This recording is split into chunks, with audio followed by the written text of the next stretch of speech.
All right, everyone. Welcome to Two Dragons with our guest, Dilatan. He's lost his seat, and so now he's just a guest now. He's been downgraded. Well, you're the assholes who woke me up early from my 10-year nap. It's only been 3 months. God, we're going to have an argument on dragon hibernation at some point. Anyway, welcome everybody to World of Dragons podcast, the podcast where 2.5 dragons get together to discover, review, and discuss dragon-related media, including but not limited to books, TV shows, video games, to help you, other dragon fans, find the next world that you want to experience, live in, enjoy, whatever. I am the Primarch, the primary host, Ray, the sea dragon. And I am Bantam, the half-dragon. And then Dilatan, the traitor. The dilettante perpetually tired. No, shit. Since I called myself the Primarch, I wanted to make a stupid Warhammer joke. It's like, what did they call Horus? You're Horus. There we go. The Horus Heresy. Yep. Dilatan, the traitor. The first to fall to chaos. No, I'd be fucking Magnus. But here's the thing. I'm red. I love the chaos. Fuck the Imperium of Man. So chaos forever. So I mean, yeah. I am chaos, and I'm the one who turned Dilatan. That's what it is. I am Magnus then. I don't know any of this Warcraft lore. I just know that the Primarchs exist. Primarchs are the first children. I know who the Primarchs are. I'm just saying I don't know who Magnus is. Magnus was the one. He got tricked by Zinch to open. He punched a hole through like a wall in the warp and then caused shit to fall down. It's all Magnus' fault, basically. Okay, it's all Magnus' fault. Fuck you, Dilatan. Yeah, except this role. Anyway, yes, we are World of Dragoners. My train of thought got completely lost with that Warhammer tangent. But yeah, so that's what we do. We podcast things. It has come to my attention recently that the developers of the Glide game, which we reviewed 2, I think, episodes ago, they've started a podcast too to talk about dragon stuff. And they call it Glidecast. They are encroaching upon our territory, so it is now time for us to announce that World of Dragons podcast will be going into game development, and our first project is going to be a Spyro successor called Fly the Dragon, or Soar the Dragon. I was fully expecting you to say, this podcast will now be preparing for war? Oh, this podcast is now canceled. I don't want to deal with this bullshit. But no, seriously. Bantam shows up with a sword and shield. Aww. I thought he showed up with like an AR. Okay, well, I'm trying to stay in theme. Stay in theme. I'm gonna fucking bear it. That's my weapon of choice, thank you. But no, we do wish them the best of luck. More dragon content is more dragon content. What's the other saying that goes? The more the merrier? No, there's something else. Fuck, competition breeds innovation or something like that. Something like that, yeah. Something like that. But just go easy on us. Now, we'll go easy on them. I know we've got seniority, but we'll give them a fighting chance. Yeah, but them being game developers, they probably have more listeners than us already. I don't know. I'll cut that. That sounds salty. Eventually, we will do a collab, a crossover episode, probably timed just after either the release of their demo or the release of their game, depending on the game's not going to be out for several years, I think. Yeah, it's 4 to 5. So, but I think the demo is going to get full released in a couple months, so maybe we'll do a collab after the demo. It'll be like half interview the developers and half crossover. Is this a crossover episode? So the funny tiny tangent. You're the horse I'm horsing around, aren't you? Tiny tangent. Some of the podcasts I listen to also touch on the same stuff, which is making fun of things on the internet.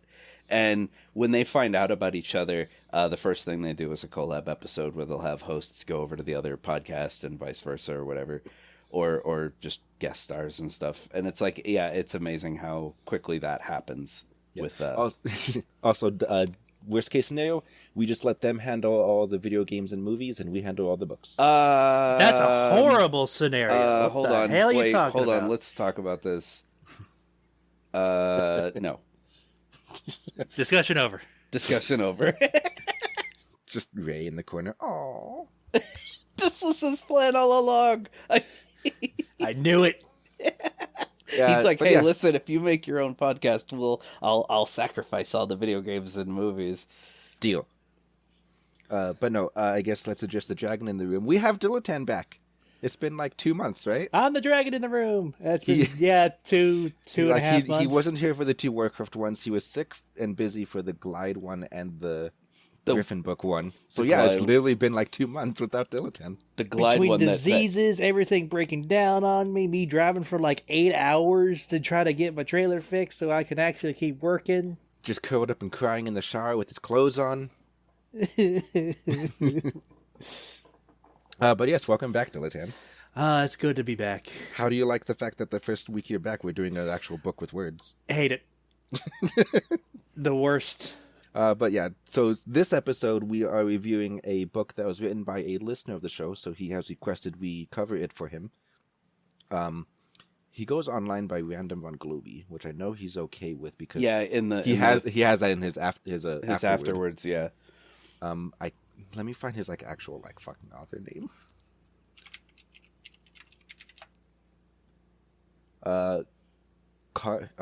Forgive me for saying this wrong. Carmine Bruzi. But he has written a book called Lohikarmen.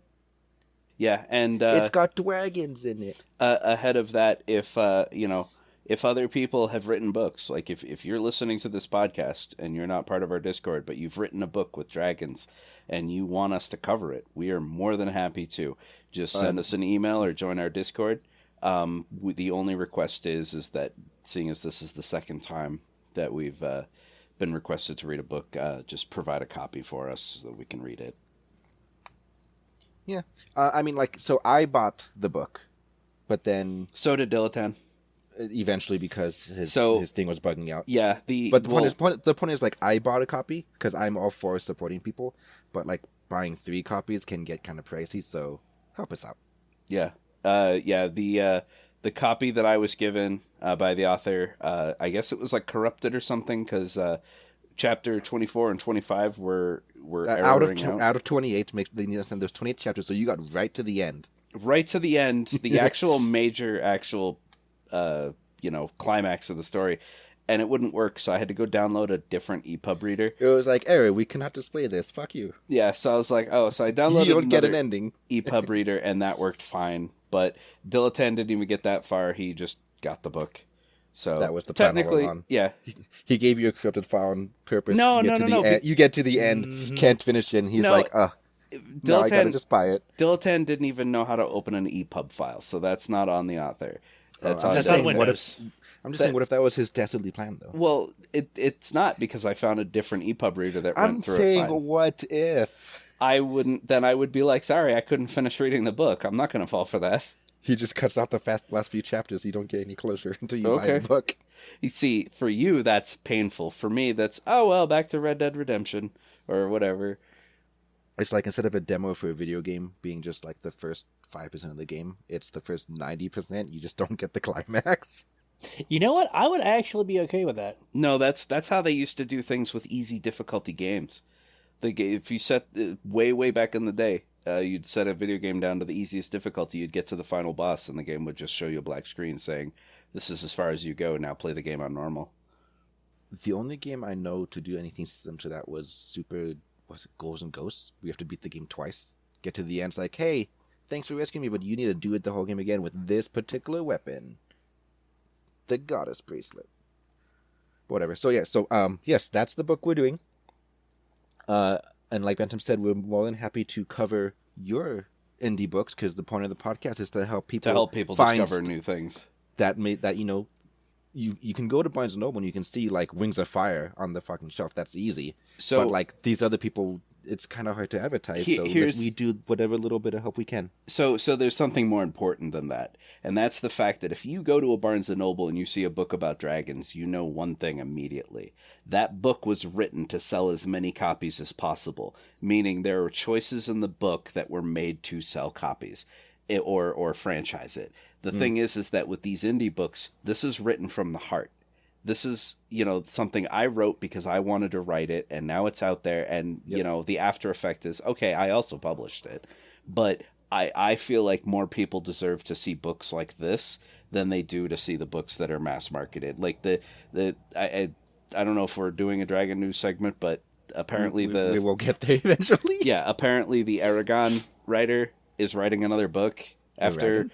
Yeah, Aragon, whatever, stupid name. Gonna have to send him an email like, how do you pronounce this damn word? Yeah, but point being is he's writing another book now, like, 15 plus years later. A long time. And it's like I already know, like, you've already had a movie made off of it, and, a whole fandom developed around it. And it's like, I already know that you're going to be writing this with the intent on teasing more books and reviving your empire. And I'm not saying that necessarily is a negative thing, but it's like, you're a published author. You're going to make decisions that are what would be the most popular thing to do, opportune thing to do to make me more money and get me more opportunities.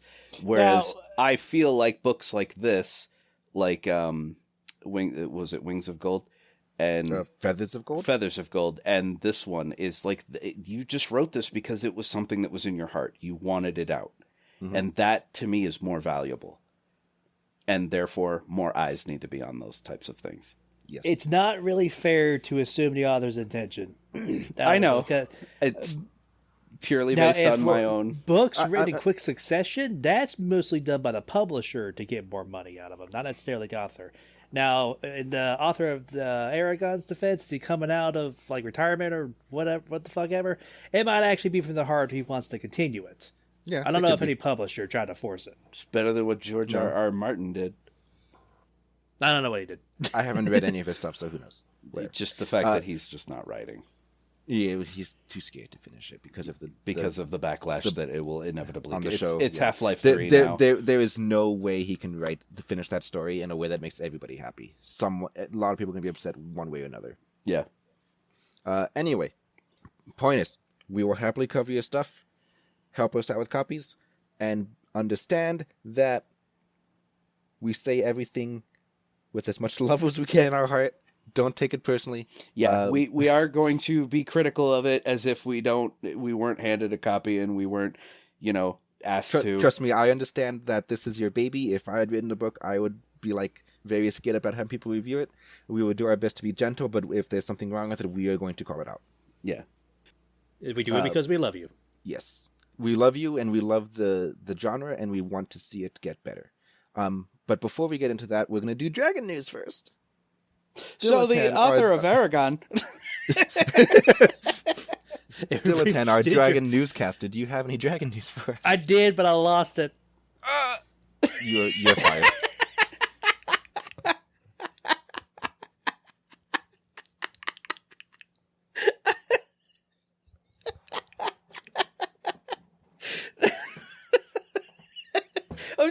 I could see that in my head. I could Dilettante at his desk, and he's looking around. He goes, "I did, but I lost it." And then Ray just looking over deadpan.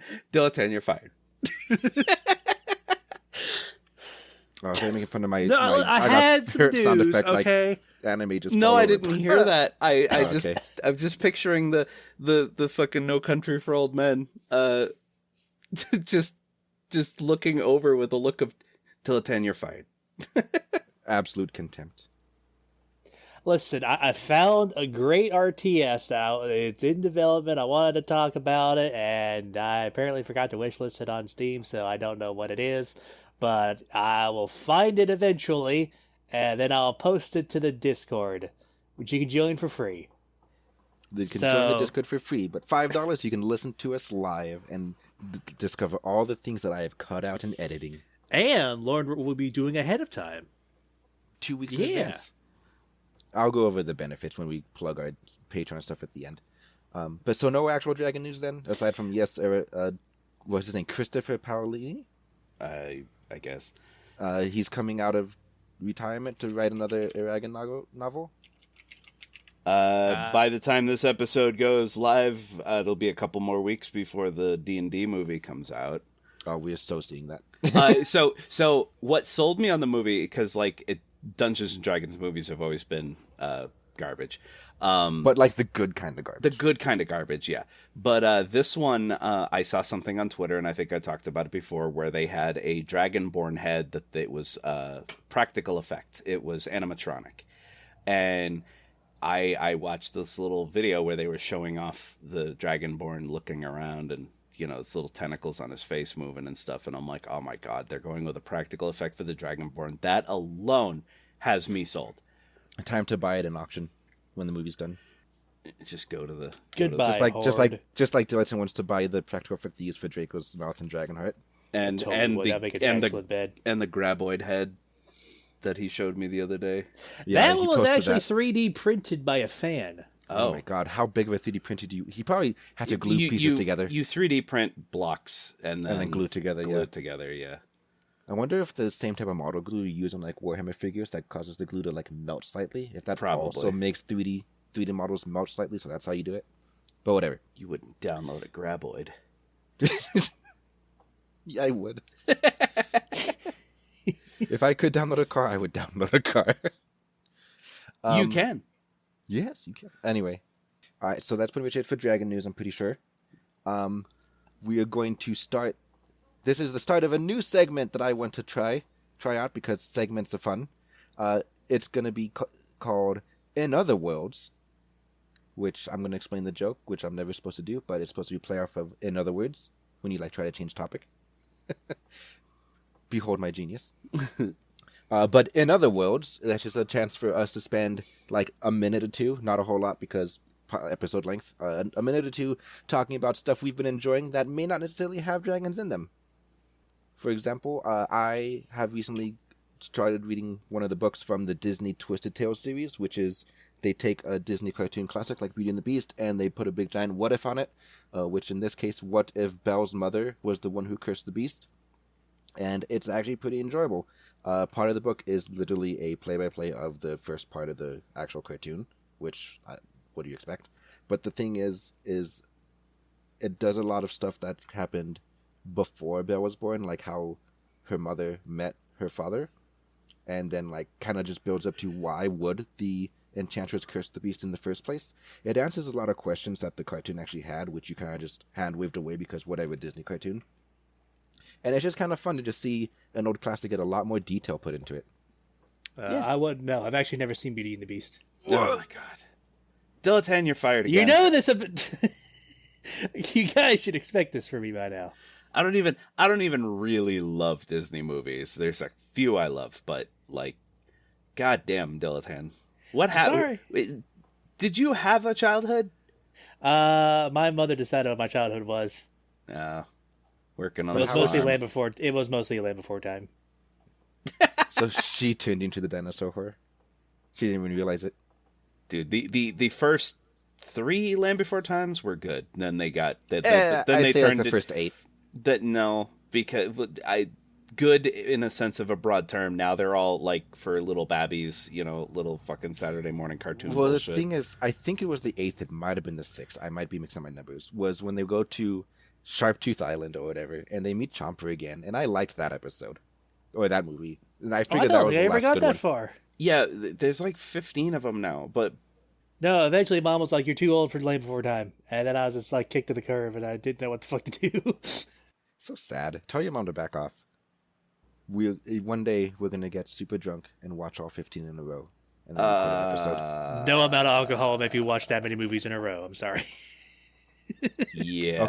Okay, not literally in a row, but like over the course of 3 days. Like, all right, let's do this. For just $100 on Patreon. No. I mean, fair. They got to pay for the alcohol. They got to pay for the alcohol and the time investment that I'm going to be losing. You don't get a weekend that week. Yeah, I don't get a weekend that week. I'm just sitting watching Land Before Time garbage. Garbage. Yeah, I told you, the first 3 movies were amazing. Then they became movies for fucking tiny little babies. Oh, don't forget the TV for series. tiny little babies. Every fucking movie had goddamn musical numbers up the ass, and you can even notice it in the color palette. The first movie was dark as shit because it was made to be accessible to all audiences and not to be coddled And then the Dude, movies the got musical brighter number. and brighter and brighter, and it basically became Care Bears with dinosaurs. Care Bears is good, okay? Yes, the original Anyway. Care Bears is good. Anyway, the musical number from the Sharptooth Island one, I think, had a lasting effect on me. Friends for dinner. He's gonna have friends for dinner. And then they start talking about, like, they start singing about like dishes where they're the main course because they're worried that their sharptooth friend is going to eat them. Oh, God. Dilettante, you might actually like the musical number. I'll find it on YouTube after this episode. Anyway, do you guys have any in other worlds you would like to talk about for a couple minutes? Yes, I have abandoned the land of Azeroth, and I have dragged Ray back to the land of Eorzea. Because we're taking a break from World of Warcraft because the grind is fucking intense. We're going back to Final Fantasy. The amount of people that are like, wow, this is the least grindiest that World of Warcraft's ever been. It's like, yeah, it's still grindy as shit though. And I'm tired of it. I'm tired of the reputation games. I'm tired of alts and having to juggle multiple characters. And I know that Ray is not happy with having to be the tank at all times. And when you pick up a piece of gear in the dungeon that's for tanks, but you're a DPS, and it's like, well, this is soulbound now, so fuck me. I guess this kind of ties into Dragon news. There is a rumor. There's a decent chance that the dragons are going to get a tank spec. And honestly, if they do, I wouldn't mind tanking so much. It's just I went into the game with the express intent of playing a Drakthir. And it's like, nope, you're forced to play something else because we need you to be a tank. I'm like, oh. Yeah. But yeah. Final Fantasy, much nicer on your free time. Much nicer on your free time, Ray and I. And your Saturday. Yeah. So, yeah, that's what I've been doing. What about you, Dylan? What have you been enjoying lately? Mostly I've been switching between Supreme Commander and Fallout. Me and Abhikak, one of our our Discord members, me and him have been co-oping the he's Supreme not a Commander patron, store. the cheapskate. We say love that you, Abby. jokingly. Disclaimer! Weep, weep, yeah. weep. Yeah, he wanted to do it on hard. We got our asses handed to us like 6 times in the first mission. Have you Then tried my getting brother- good? Get good scrub. We tried. That was not on the table. It was not on the stars. My brother joined us. We got through most of the campaign. We got 1 mission left before we do the others. I'm also going to see if I can try to get an Arma 3 dedicated server going up for the Discord. Boo. And set it to the over. What do you mean, boo? Arma 3 is great. It's the it's best a- janky military strategy. It's a sim military ever. shooter. It's gross. I am immediately on Ray's side. Boo. What? What? You know, okay, you told me once before you'd actually be willing to try Armor 3 before. No, I never said that. I know for a fact what Arma dreamed is. that. Yeah, you literally dreamed that. I fucking hate Arma. No, this is not a Mandela effect. We were playing Fortnite. You told me. Yeah, we were you playing probably... Fortnite because I love Fortnite. It's colorful and fun. It's not gritty World War simulator. Oh my god. Oh my god. Oh my god. No, you definitely. I'm still gonna do it. You've definitely dreamed that.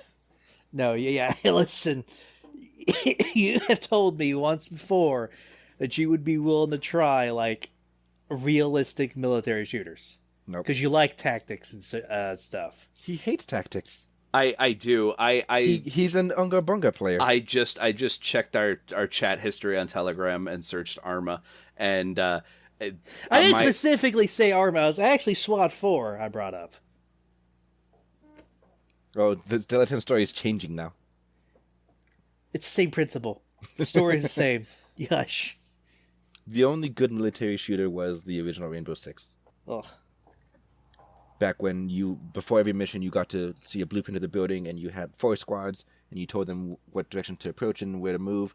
You could say, wait here until I give command Alpha Bravo or whatever, Charlie. Like, you had, I think, 3 command words. And so, yeah. Basically, then you would control one person, and the other guys would just be AI controlled, and you just have to see your plan come to fruition. You know what that sounds like? Arma. Fuck your armor. Fuck you. All right, moving on. And that was In Other Worlds. All right. So now we can actually get into the spoiler-free review for this book, Lohikarmen, by Carmine Bruzi. All right. So, a brief synopsis, like 3 sentences, which we probably should have written down beforehand so we don't fall off the rails. But in this world, dragons are hunted by dragon hunters. Obviously, that's what they're hunted by. Because the two races just hate each other. The humans believe dragons are just mindless beasts, and that whole generic debacle. This point of view jumps around. This a dragon that has flown away across the ocean to another continent that he believes is supposed to be safe and free of humans, but nope, there's humans here. One of the dragon hunters of this island ends up giving up his past life and starts to befriend the dragons for reasons we'll get into in the spoilers section. But then we kind of just deal with the fallout of them starting to become friends and the kingdom that the dragon hunter belongs to, discovering dragons exist in large number and whatnot. Can dragons and humans learn to live together? The answer is no. That's not the actual answer to the book. That's Banter's prejudice. That's my prejudice. But yeah, that's a very brief overview. POV does jump around a lot between, I think 3 different dragons and 2 different humans. Yes. 4 different dragons, I think, but yeah. All right. First point we want to talk about is the quality of the book. This can be the dialogue from the characters, the writing style and grammar of the author.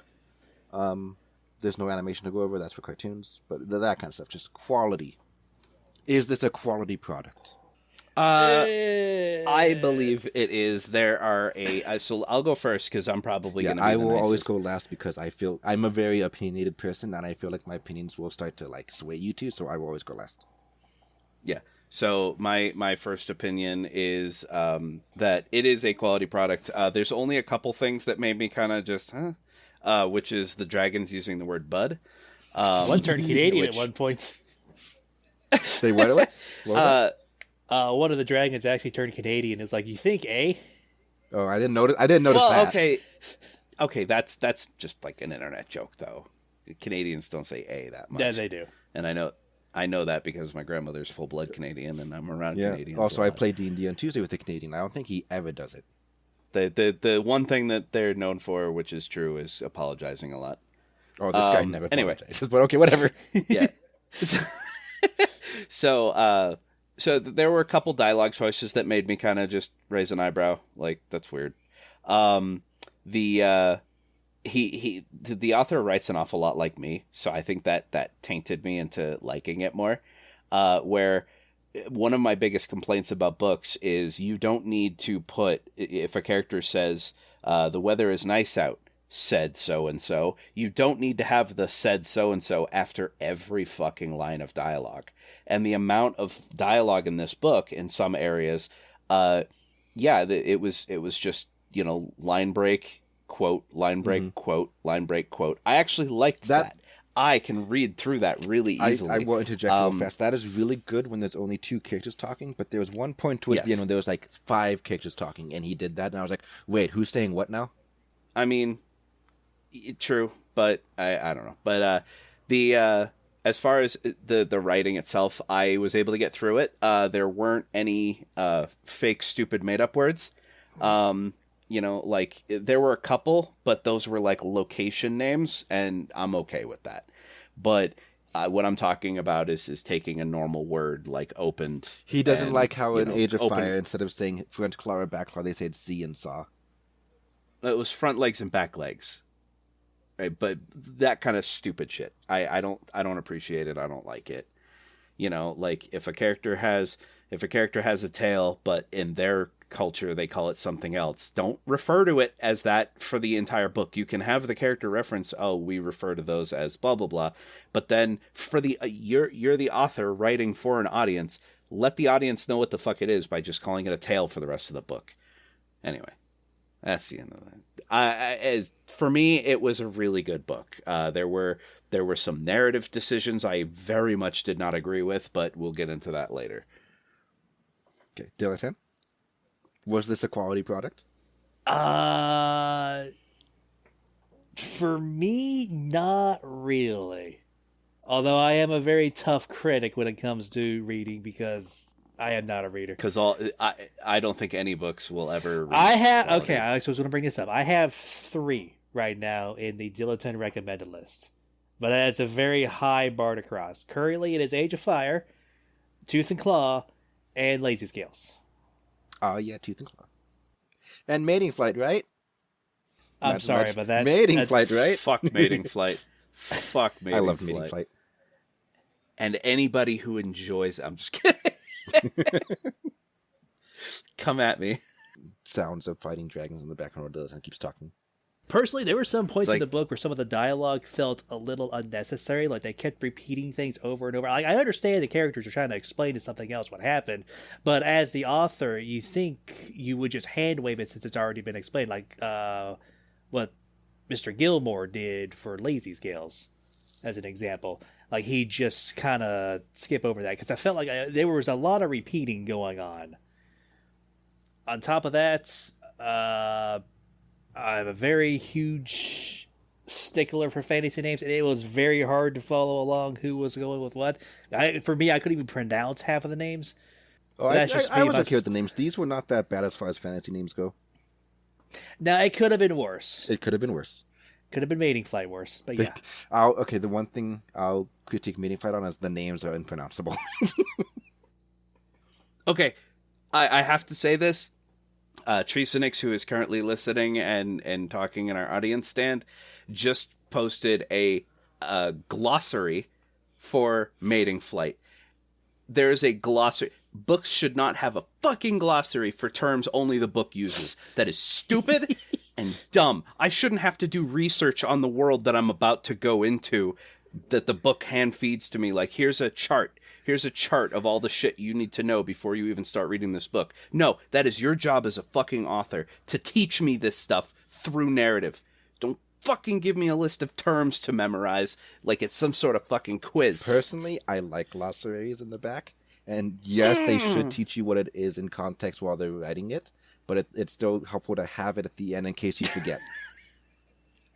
It's like reading Choose Your Own Adventures, having a finger stuck in the fucking page where the glossary is, so when they use a stupid word, you can go back and go, "What the fuck is that?" Right. Mad.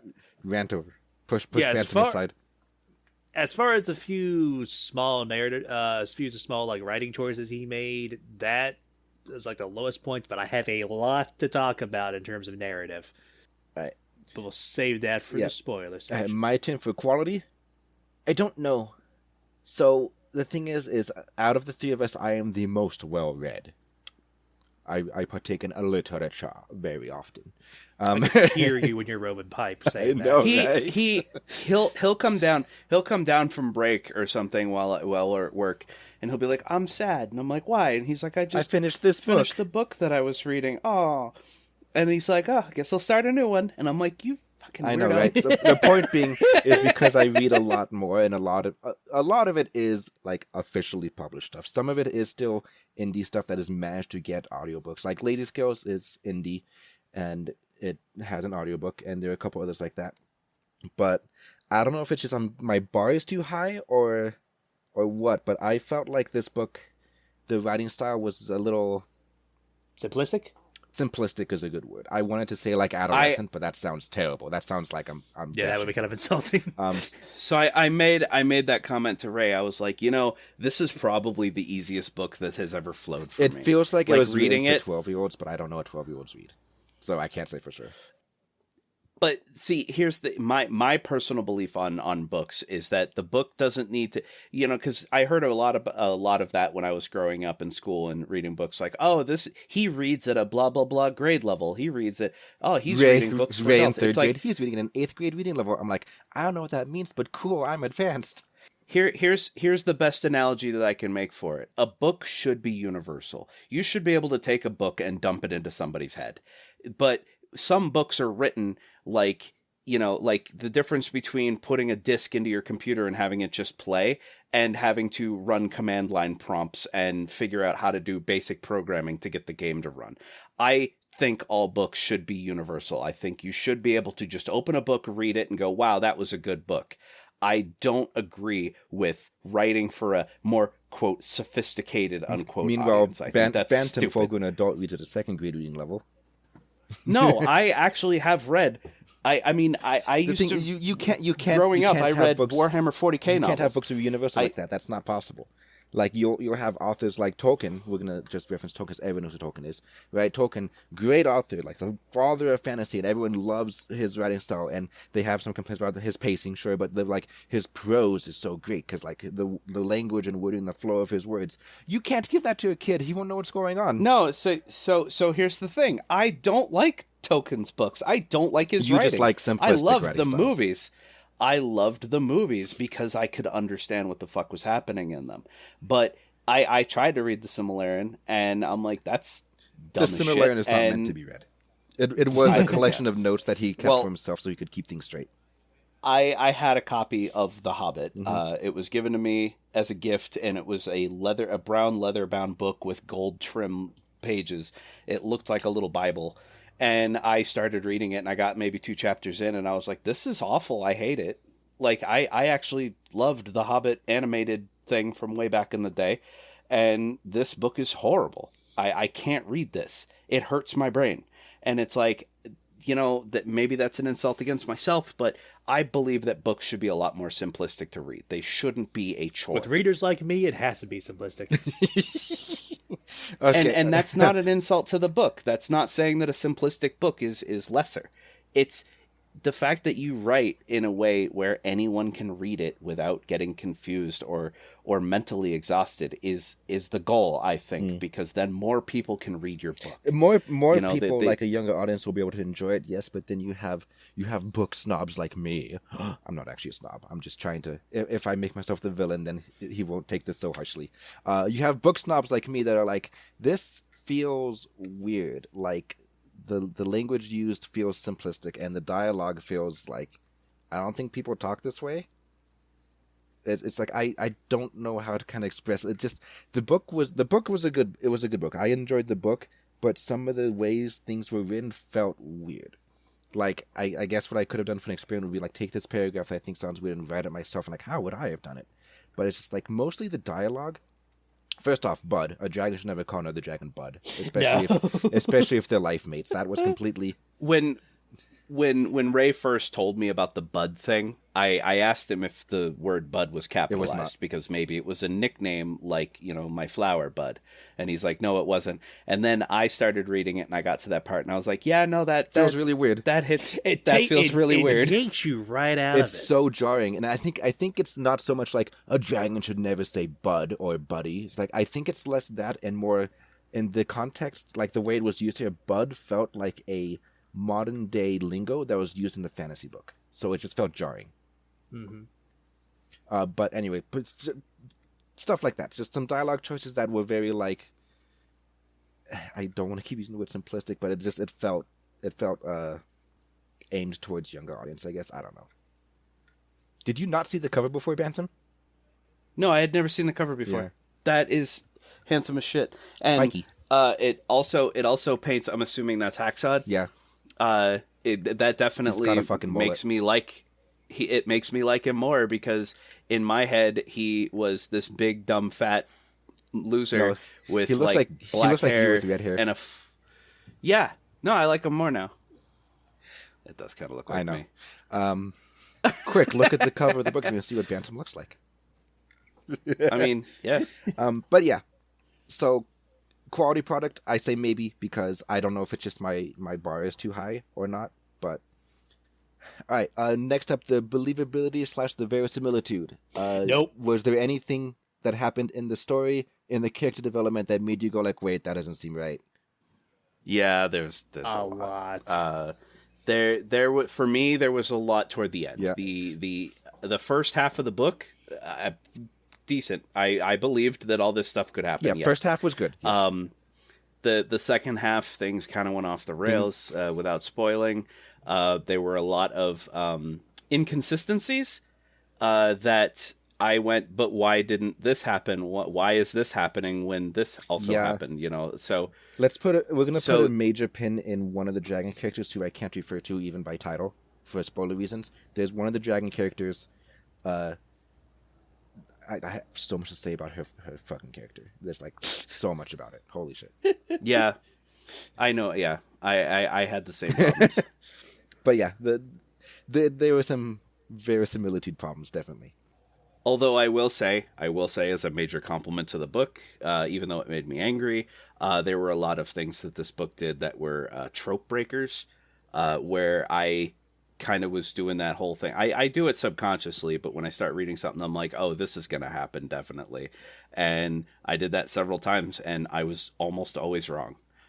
So the thing is that was kind of refreshing. Like, I don't like being spoon-fed what is going to happen and making it so obvious that it's like, yeah, this is definitely, because then when it happens, I'm like, yeah, stupid. Yeah, my prediction for the ending was at a complete 180 to what I expected was going to happen. Yep, same, for good reasons. My prediction was a little similar. It's like I got a 50% match on my prediction. Basically, it's like I would have done it this way, but that's pretty much the ending that I saw coming. But yeah, like the culture he built for the people and the dragons, that was really good. That was believable. I love the concept. Really good world building. I love the concept of the dragon dance, whatever they called it, because he used his own like made up language for it.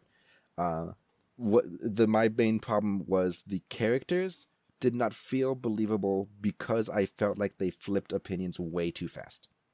For example, like we know this is Dragon Hunter and Dragon become friends. I feel like the swap from I'm hunting you and we're each fighting for our life, because they do clash at one point. The jump from that to, hey, we're friends and I'm going to let you pat me on the snout happened way too fast. Okay, so the only tiny defense that I'm going to give to that, because I agree, it did feel really abrupt. The only tiny defense to that is that this book could have been doubled in length. I always think the thing is, I always say books can be longer. So when I say that, it means very little. They don't need to be longer. Yeah, the thing is that I wouldn't have been happy to read it if it was double the length. But if you doubled the length of it, like a director's cut or whatever, then it would probably flow much better. But I actually appreciated, and I do go into it knowing that it's like, even if things move really fast for me in a book, I'm okay with it, because I know subconsciously this could have been 8 more fucking chapters of nonsense filler that I would have hated. Eight more chapters of let's build up the relationship between these two characters that this feels more natural. It feels like he took out the montage. Yeah, he took out the montage. And I'm happy about that, because I don't want to watch. I don't want to read the montage. But then you'll miss your paragraphs about hats. Yeah, an entire chapter about hats. Okay, was it an entire chapter about hats? I thought it was like a couple paragraphs. No. Well, it was an entire chapter about hats, because there were several paragraphs at the beginning talking about the importance of hats, but the entire chapter was them going to a hat shop to buy some hats. Oh wow! Yeah, repeat that. Hate it. Fuck Tooth and Claw. Tooth and Claw is good shit. Anyway. Dilettante, anything to add to the concept of the verisimilitude? No, I'm actually siding with Ray on this one. The world building was fantastic. Mm-hmm. I wasn't against them. The world building was good. The thing that I was disagreeing with him on is the speed. Yeah. The world was great. Characters, I felt like, moved too fast. Changed their minds too fast, changed their opinions too fast. Yeah, they forgave each other way too quickly, especially for what they did. Maybe we're just terrible people, and the author's like, no, you guys should be more forgiving. And it's like, oh. No, the author set it up like it was it's like centuries long conflict that's been going on, and then in like literally one conversation, we're the best of friends. Well, because they had a character who was literally standing over them going, knock it off. Like, I mean, they had someone that all the dragons looked up to and respected. Grandpa Dragon was sticking these guys inside a giant t-shirt to make them share space. Yeah. Until, like, you guys can come out when you stop fighting. All right. I think that's all we really need to talk about as far as spoiler-free reviewing. So are you ready to rip this new asshole? Not quite yet. First off, Bantam, X out of 5 stars, and then would you? So was the piece of work itself X out of 5 stars, and then would you live in this universe? I would say 3.5, maybe 4 out of 5, and no, I would not live here. All right, Dilotan? The wait, let me explain the reason why I wouldn't live here. Because you just look quiet, but I thought you were done. That's not that. Well, no, it's just I don't. You have to breathe. I don't want the author. I don't want the author to think that means that this world sucks and I don't want to live here. But I mean, the dragons are vastly outnumbered, and humans are very descriptively doing what humans do in every fucking fantasy. Yeah, thing, this was a dragonkind on decline kind of book. Yeah, and I don't want to live in a world so where fucking overpowered in this book. Swear to God. Yeah. A little bit, yeah. Are we sure And this author's a dragon wouldn't fan after all? Therefore, I wouldn't want to live there because the humans are spreading like a plague, and I don't want to be in a world where the humans are everywhere. All right, Dilotan, your turn. 2.5 out of 5. Absolutely not. Humans cheat.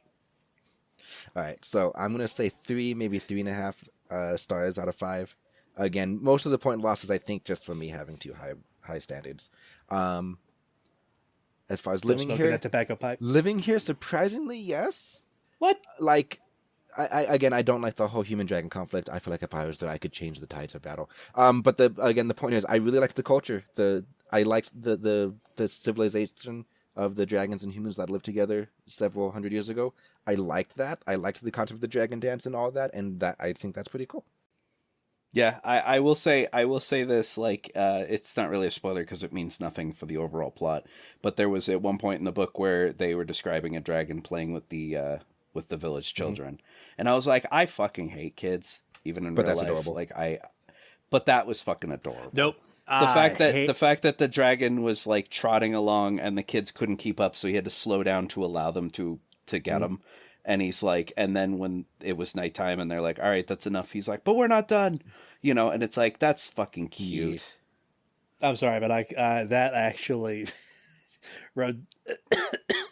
that actively made me angry. The day I came home from work, I actually got tackled by my nieces and nephews, like all 7 of them.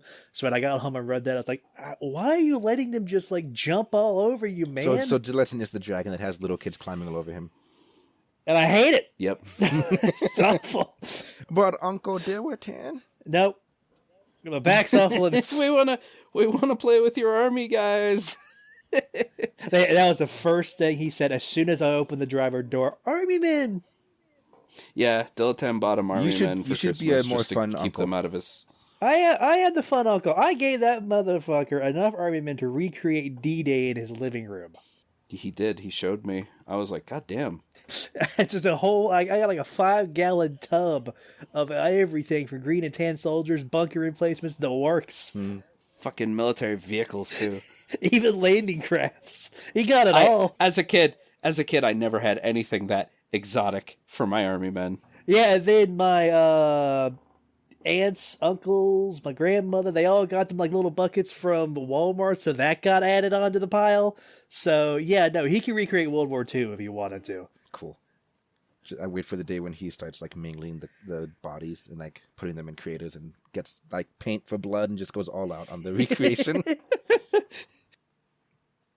All right. So yep, I guess we're going to take our spoiler break now to give you the opportunity to stop the episode if you want to go and read this for yourself, if we've interested you in doing so. That way you don't spoil yourself and then come back after you finished and enjoy us talking about the story and the characters a bit more in depth once you no longer care. If you're not going to read it and you just want to continue listening, then that's fine too.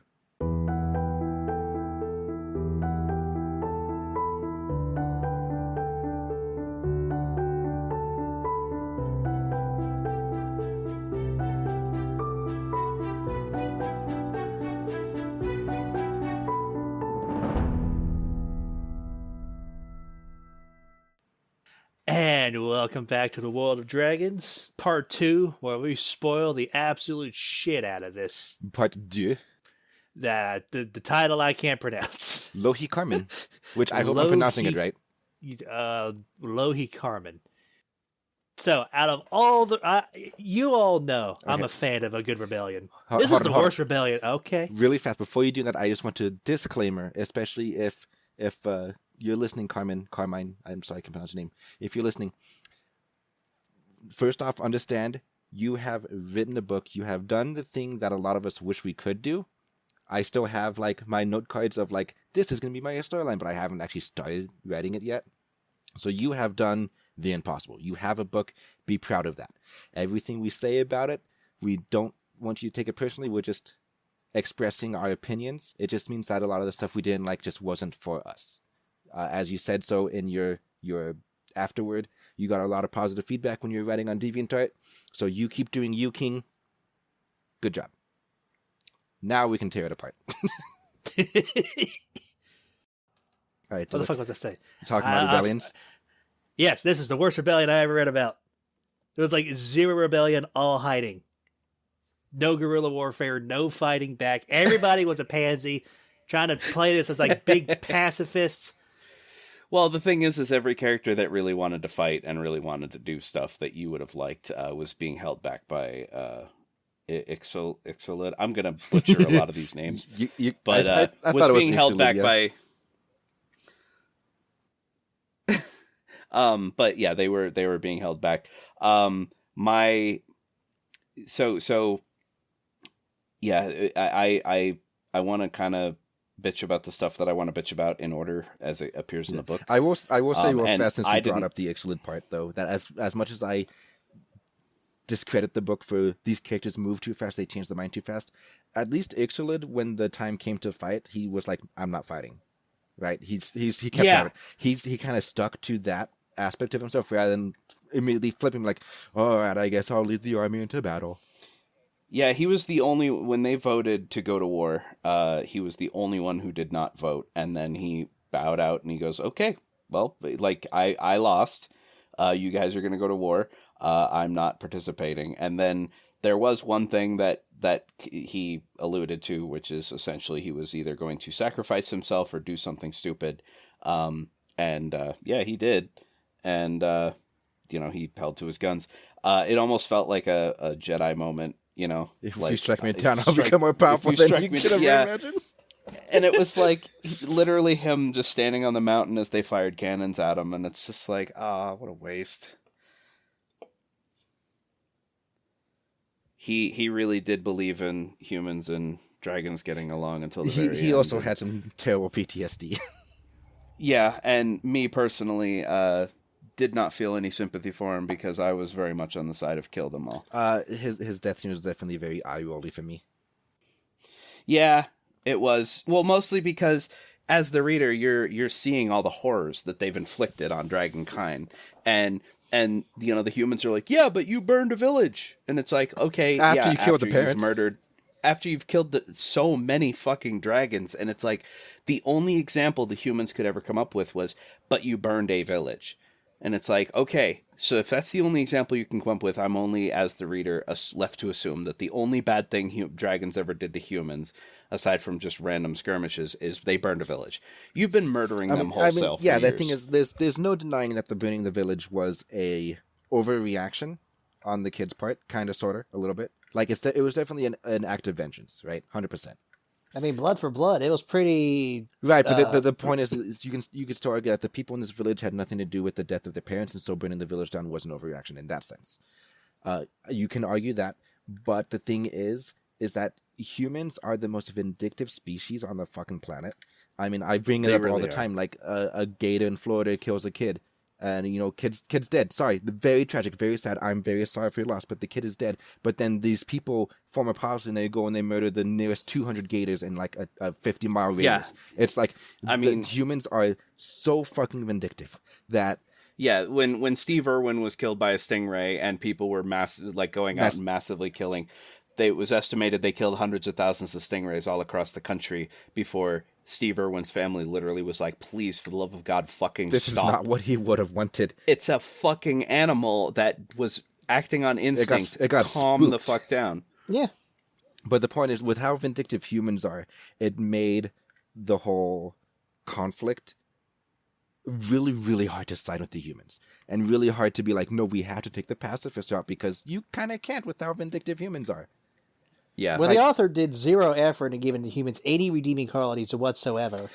I appreciate that though, Because Phantom hates humans don't have any because they don't have any redeeming. But when you're trying to have qualities. one of your main characters be pacifist and trying to show the redeeming aspects of humanity without showing any redeeming aspects of humanity, yeah, this is why we can all agree. Character. We can all agree Grandpa Dragon was fucking insane. Yeah, first of all, I was gonna say Ixalan was the one character I think I hated the most in this whole book.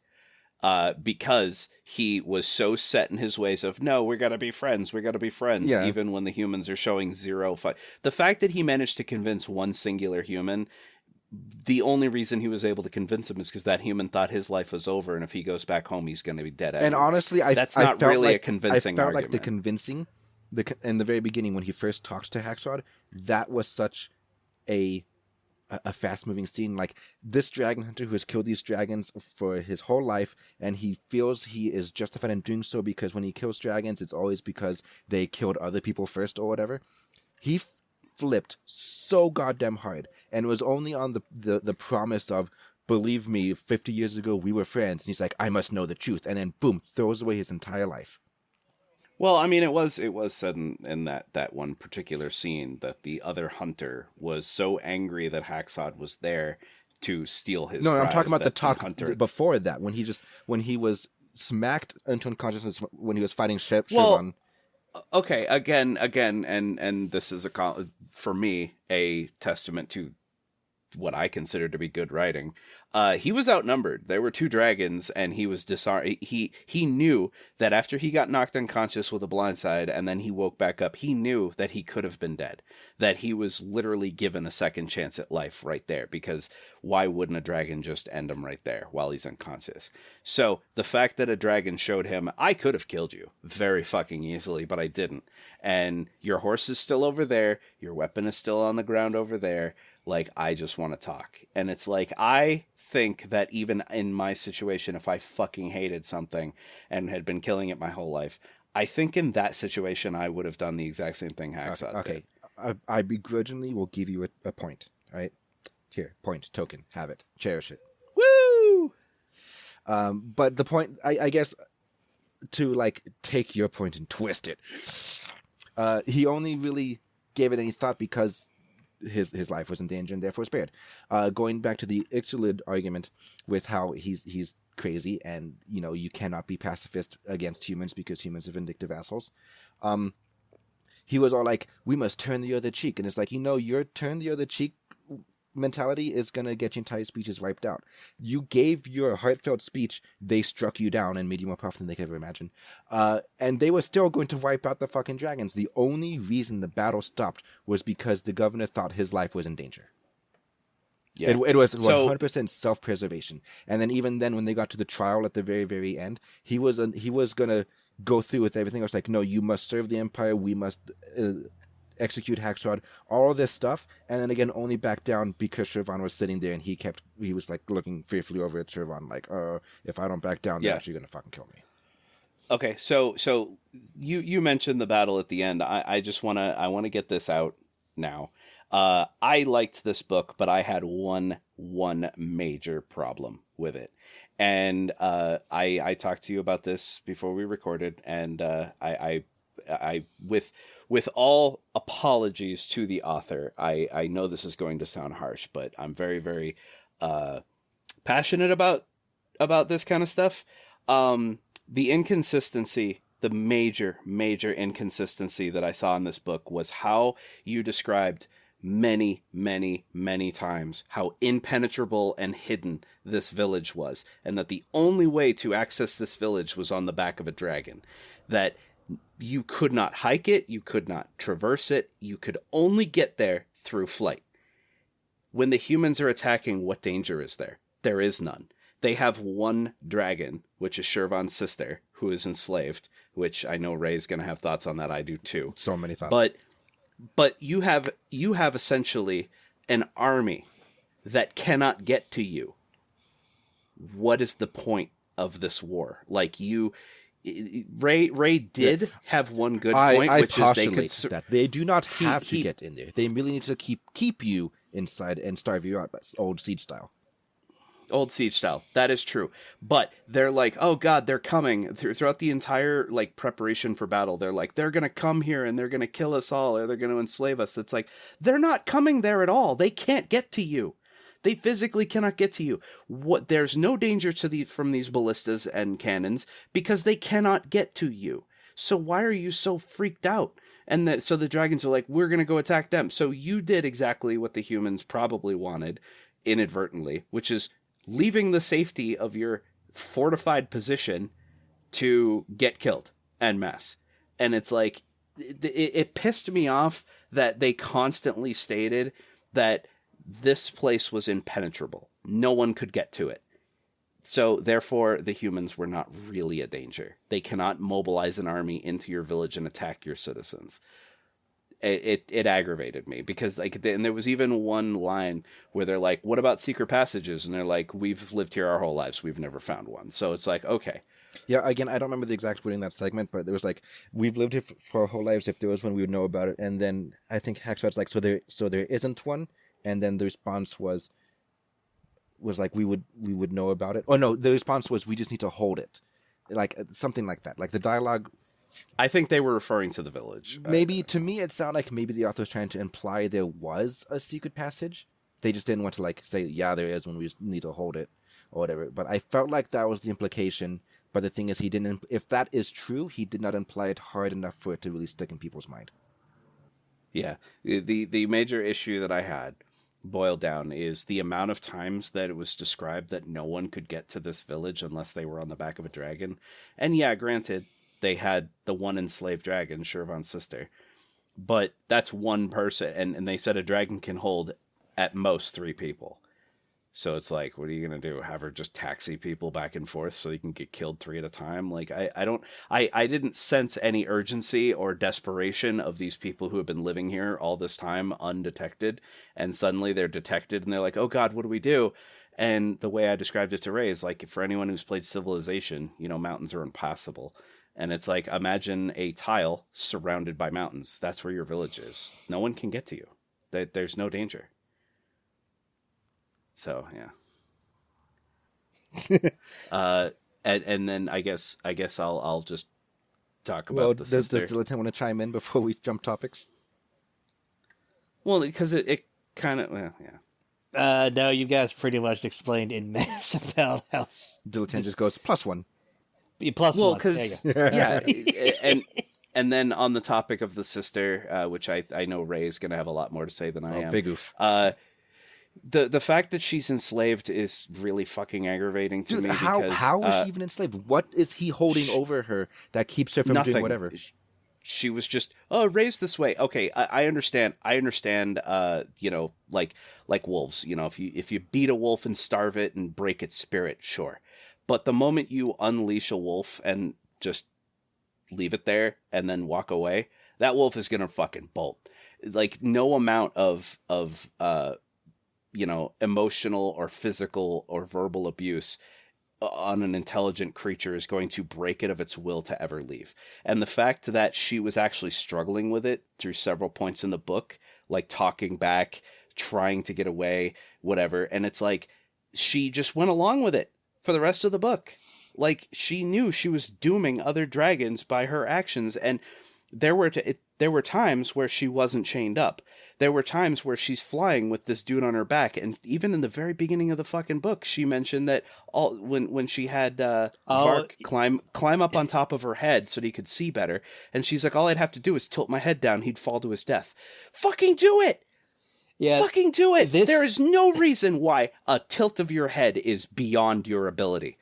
And the fact that at one point she's going to kill herself by stabbing her own heart. It's like, you can do that, but you can't lash out against the guy who's abusing you and threatening the life of your brother who you've loved for so long and is finally happy to see again. Yeah. The fact that she finally realizes her brother survived and she has a family out there and she has a community of dragons that would welcome her. there is no fucking reason why she wouldn't have killed Vark. There is no reason why she would have just gone along with whatever he says because, well, I'm enslaved. She wasn't happy about it. If the two changes that could have been made is she could have been the one to just kill Vark early on and just go live with the dragons, which would the thing understandably is, change the whole narrative. I feel like there was the implication that she never learned how to hunt, so she would starve without him, because at one point she asked him to go hunt for her or something like that. And so I could see that being a reason to put up with the abuse. But the second there are other dragons in the picture, especially when they live together in a little colony and one of them is your long lost brother, at that point the threat of starvation would completely disappear because you could then just run away and live with them. Yeah. It was unrealistic to the umpteenth degree that she was incapable of breaking whatever, hold Vark had over her. I mean, granted there were a couple scenes where she was literally chained up and could not escape. Granted, fine. But there were plenty of times he undid those chains to fly around on her. And it's like, all you have to do is a barrel roll and he's gone. It's like, I don't understand why she didn't do that. And it pissed me off even more that she died without ever getting to live with her brother. Yeah. As somebody who has read many books and is very well read, it felt like this is a plot point that must exist. Even if it's not believable, I need this plot point to exist for my story to make sense. And so it could have used something. Like, as much as I hate mind control, having a little bit of that, like when she tries to leave, there's like a weird spell tugging on her brain or something, that at least would have helped explain it a little bit, because we're left here thinking why was she putting up with this to this extent, especially when he started threatening the lives of her family. It's like, granted, I myself am not a victim of emotional or mental manipulation, so I don't know how detrimental that can be to a person's psyche. I don't know. But the thing is, I feel like most people would be like me and not really understand how damning that can be. And so then it's on the author to try to explain it in a way to where people can understand it. Yeah, this is the most poorly written Stockholm Syndrome I've ever read. It wasn't even Stockholm, because she had no sympathy for him at all.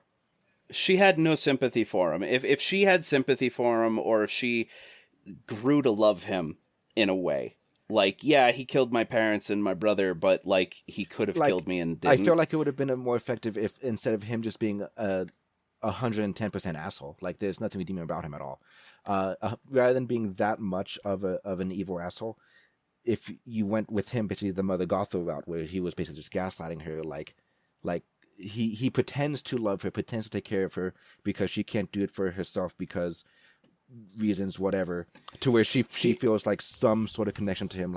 I can't run away from him because he has taken care of me this whole time. But here's a better way that Vark could have been written. Vark killed her parents and saved her because, I don't know, maybe it just wasn't good sport to kill a baby dragon, right? But then he grew to regret his actions. He's now a spy for the Empire. He's not a hunter anymore, so that could have fit. He's just, the love of hunting is just out of him now, and he feels bad for what he's done. And instead of treating her like some dog that he's going to beat with a stick every moment it looks at him funny, he actually grows to love her. And he constantly apologizes to her day in, day out. I'm sorry for what I did. Maybe I can make amends in my own way, blah, blah, blah. That would have been way better for Vark. But Vark was literally a mustachio-twirling fucking villain. He was definitely mustachio-twirling. But my problem with the whole I regret what I did is that level of remorse would not fit into the whole I'm going to now try to take out the entire dragon-human settlement. Well, if he was loyal to the governor, or the governor had some sort of blackmail on him or something. But, point being is that even from... If this Vark was written the way I would have written him, knowing that there's an entire community that are hand in hand with dragons out there, and that could be a danger, and maybe he just wants the governor to know, hey, I found out about this thing, I just thought you should know. And the governor is like, all right, fine, I'll erase your debt, whatever debt that may be or whatever, if you show us where it is. And then maybe you could even have Vark twist and, help them liberate, okay, so the whatever. thing is, we're getting now to territory where the things we would do to fix Vark and his relationship with Narkal to have that aspect make sense. Everything we would twist around that is completely changing the story. Which, that's fine, because that's the story you would have written. This is the story I would have written. But the point is, because it's twisting the story, just kind of leads credence to my point of this is a plot point that must stick regardless of how little sense it makes for the story that I want to tell. So I don't know exactly what we could have done to the Vark-Nakal relationship to have the story end up the same way it ended up. Yeah, that's true. I concede that, yeah, essentially changing the one major aspect would change a lot of other aspects, but it was incredibly unrealistic the way Vark was treating Narkal and the way Narkal would just take it. Yeah, Dilettante, take it, bitch. Fuck you. What about your thoughts on Vark and Narkal, Dilettante? I mean, I'll accept that it'll change too much of the story, but I'm not going to be happy about it. Vark as a villain was the most... Saturday morning cartoon? He was Saturday afternoon cartoon. Yeah, he was Jack Horner from fucking... No, not even, because Jack Horner was at least unapologetic and it was a self-aware, almost satirical take on the concept. That's true. Yeah, no, there was nothing redeemable about Vark. No, not one thing. Which further complicated what's his face's pacifist ways of trying to get the humans and dragons to live together when you've got Vark completely undermining that entire thing as a reader's perspective. Yeah.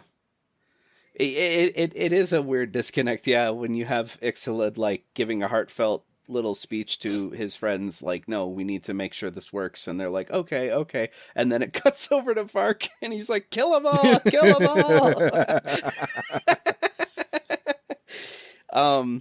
I mean, even the governor was way better written than Vark. I actually did enjoy the governor. The governor was a completely believable character. It sucks that he only wanted to call off the enslavement plan when his life was in danger, but that's completely believable. Yeah, they showed up how peaceful they were by force. I told Ray, I was like, this book has renewed my hatred of humans in me in books, especially where dragons are concerned. And then Ray went, yeah, but to be fair, you hate humans all the time. I was like, yeah, that's true. Another thing that I really dislike about Narkal's whole character arc, I guess, is she's the only dragon on side evil. And there are times when she's holding off 4 or 5 other dragons that are trying to take her down, because if you take her down, then they can't get into the valley at all, like Bantam said earlier. And it's with how abused she was, and to the point where she can't even hunt for herself, there's no way she could fight off one dragon. How is she holding up against 4 or 5 of them? Well, all right. So minor defense on that. It's called adrenaline and the fight for your survival. Adrenaline would not pump your body that strong in order to fight off 5 different people. Mm-hmm. I don't care how desperate you are to survive. Your body's that wounded. It may give you a little boost, maybe handle 2, but not 5 times. There's just no feasible way. Another thing that I didn't like about her story arc, and this really kind of ties into the whole, I felt like things moved too fast. This book should have been 5 times as long. When she finally gets her vengeance at the end, she finally turns on Vark, kills him, and dies in the process or whatever. But when that finally happens, it happens off camera, off screen. We don't even get to see it.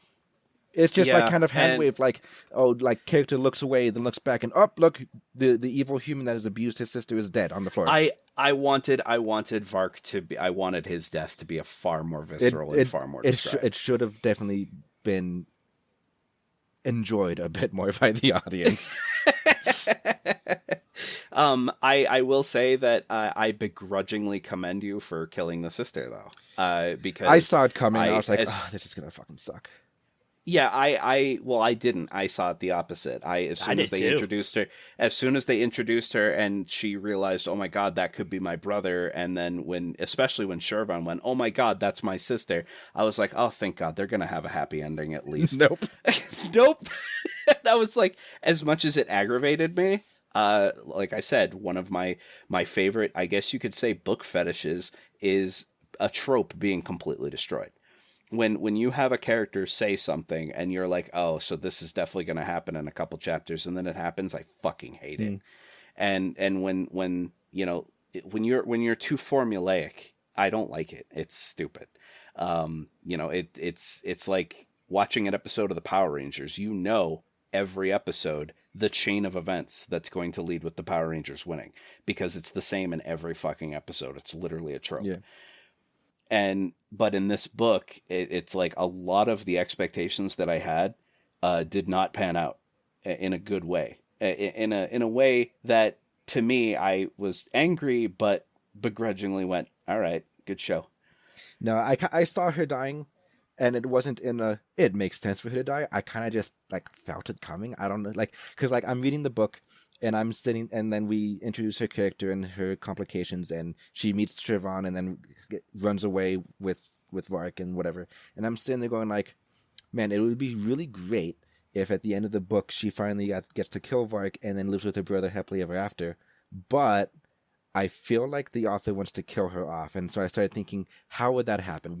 In what way does it make sense to kill her off? Like, what would be a good writing, a good storytelling way to kill her off? And I just started, like, exploring that, and yeah, so I kind of just sensed it. Yeah.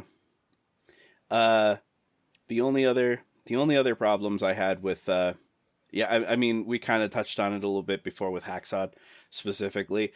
He went from a grizzled, dragon hunting, warrior who was like, no, this is what I must do. Like, his voice and his mannerisms changed in my head immediately when he was quote unquote rescued. But, like, he went from, like, this, I'm the greatest hunter in this land and I'm going to kill all the dragons, right? And then when the dragons bring him back to their cave, he just went to, like, some stupid little child, like, oh my God, dragons! What do you mean, dragons? Oh! And it's like, oh my God, he was like a starry-eyed child the whole fucking time.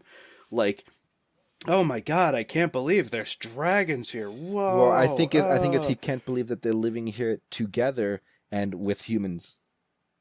As far as he knew, dragons were solitary creatures that kind of just keep to themselves. Because he really only ever fought, like, I think, one at a time. So maybe it's just me. I don't know. Me personally, if I spent my life hunting an animal or a monster or whatever you want to call them to his eyes, and then the thing is that the dragons are a known quantity to him, and obviously so are humans because he is human. But to then discover a village where the creatures you hunted and the creatures you are living in harmony, it's not that big of a deal to me. Like, it's not that mind-blowing. I think also part of it was most humans believe dragons to just literally be mindless beasts, and he's discovering that they're actually intelligent and that they have culture somewhat. They live in the homes, they have a fireplace, they might have had furniture, they talk with humans. This is more of a discovery that they are actually intelligent on par with humans, if not more so. Yeah. It's just like, in my mind, Haxod went from, like, this grizzled, awesome warrior guy to essentially a child throughout the rest of the book. Speaking of furniture, anybody ever thought it was kind of weird that dragons didn't know about, like, fireplaces or lighting stuff on fire to warm themselves? Yeah, I feel like if you can produce fire, that would be something you discover on your own very, very early. That was the one thing that especially really especially where you hit maybe like a tree and it's on fire and you're near it. Ooh, like, that's toasty. Warm. Well, they did mention late on in the book that fires were, because, like, I remember Haxod came back to the cave or something like that, and he was surprised to see a fire, and they literally stated it's less for them and more for the humans that visit them. So I don't think the dragons need the fire. It's more of a convenience for the villagers. Yeah. They do say they enjoy the warmth. Yeah, I mean, warmth feel good. Everything does. That's why cats, like, time lapse with a sunbeam. You just watch the cats follow it all. It's like, yeah, it's nice, but it's not necessary. It's just, well, there's one here, so I'm going to curl up near it, you know. But you think it'd be so effortless for a dragon? You just poof, fire. But, like, to be on their side, an effortless fire, you just, like, tree on fire, is going to burn out a lot faster than something manufactured and cared for, like a fireplace fire. Like, a lot of the ingenuity behind mankind's taming of fire was how to make it last longer, use less resources, and produce less smoke. I guess I'll concede that. But no, so let's talk about some stuff we liked about the book, okay? I definitely liked a lot of the culture stuff, especially the culture clashing. Like when we had dragon POVs, mostly Shervin, and then he's in the village, and they're like the discovery of music, right? Like stuff like that, and the concept of like here's some things that humans developed, and I think it's weird, but it's kind of cool or whatever. Like I can't think of another example, but just that, like, I mean, I did like the world building. Yeah. I did like the like, especially in the beginning of the book when they find the ruins and they're looking through the ruins and realizing, holy crap, these ruins were built with dragons in mind, like size wise and whatever. And they were talking about how, you know, there's some evidence to what Ixel had said about humans and dragons getting along together. And you know, just the fact that without the threat of constantly having to hunt or be hunted by dragons, the villagers were able to focus on things that made them happy. You know, they were able to do more farming. Like even when they mentioned when they were preparing for war, and he's like, "Oh, I need someone to make me." Hacksaws like, "I need someone to make me weapons," and they're like, "Well, here's our blacksmith. He's never made weapons though." You know, like, and he's like, "All right, I'll teach him how to make spears and stuff." And it's like to be a blacksmith, just having to mend farming equipment and make things, you know, for farming. And it's like that. It was an idyllic society that they had, and yeah, it sucks that they were thrust into having to fight for it. But you know, again, I couldn't help but imagine that the entirety of the battle at the end of the book taking place, the villagers were all just like, well, business as usual, you know. The cows need to be fed or whatever, but like, because again, they can't get to them. They don't need to. It's called a siege. Well, because here's the other thing. Against your point of a siege and starving or whatever, I'm assuming the humans can't leave the village either, and they've mentioned that they had to make arrows for hunting moose. So clearly there are animals within their thing, so they can just cultivate more animals. Yeah, but at another point, when they thought that the people with the cannons were waiting for them, the dragons could not go out to hunt, and they actually went a couple days without food because they didn't think it was safe to leave, which means that the dragons have to hunt outside the ring. Possibly because if they just hunt all the stuff inside the ring, then they'll run out really, really fast. So to not wipe out the population, they got to go outwards. That's why you ration and teach the humans animal husbandry, which I'm assuming the humans probably already knew anyway. Well, yeah, because they had sheep. Yeah, so it's like just ramp that shit up. You can't really ramp that up on a day's notice because you're into siege suddenly. I know, and limited space. Yeah. But no, yeah, but like of course, I like books that are all about dragons. That's why I liked Age of Fire, and while I still put up with Wings of Fire. But I can enjoy books that have a lot of humans in it, even if the point of view is mostly human, if they at least interact with dragons very, very closely. I can enjoy Dragon Rider novels if the dragon is more than just a beast of burden, because I like seeing the culture clash, the clash of perspectives, and that kind of stuff. The fact that in this book, a lot of the times the dragons were like, hey, that's a really interesting and quirky thing the humans have built here. You know, that kind of interaction is stuff that I really enjoy. And so I like how it was handled in this. Holy shit. Sorry, back to my previous point, because now I have a concrete fuck you to your siege thing, right? The governor mentioned specifically they don't have a whole army, they have maybe a platoon. A single platoon cannot encircle the entirety of a mountain valley. So they can't, so the whole defensive, well, they can't go out to hunt, go the other way. They can't encircle your whole mountain with the forces they had. Just go the other way. The way you said holy shit is like, oh my god, I finally found something. Like, you're so happy to have a point to throw back at me. Yep, I am. No, this is you made me this way. No, okay, fine. It's like, then in that case, you would have to describe the reason why that going the other way is how big is a platoon? A platoon is, I think, like 144 men. Platoon size 20 to 50 soldiers? That's it? Again, it's entirely dependent on culturally. This could be a different platoon than the platoon. He's from Finland, yeah. I'm gonna look it up. Okay, so No, it's pretty much the same everywhere. Yeah, so there's a decent chance that he just didn't know what a platoon was and just went to use the word to mean a small army or whatever. But like 50 soldiers on the high end, and let's be generous and say it was actually 200 soldiers, right? Maybe he meant a company. But the thing is, like, even that's still so few people that I feel like a surprise attack in the middle of the night by a dozen or so dragons would completely decimate it. Like, I don't feel like the amount of soldiers brought over would ever be a threat for the amount of dragons that they had at their disposal. I felt like there was no real way. The only way that the dragons were really in any danger from this little group of soldiers is if these are the weakest fucking dragons in the history of all dragonkind. Like, they don't even have scales level of weak. Did they ever state how big the dragons were too? I mean, we have a cover. Oh yeah, that's true. Also, so the author never sat down and said dragons are this size, but there were some interactions that can help you figure it out. The fact that they were climbed on pretty easily by it was children.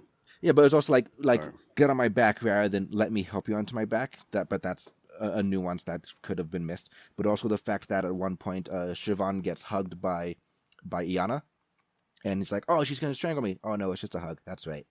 But the point is that she was able to reach his neck to hug him without him having to like bend down, which is why he was caught by surprise.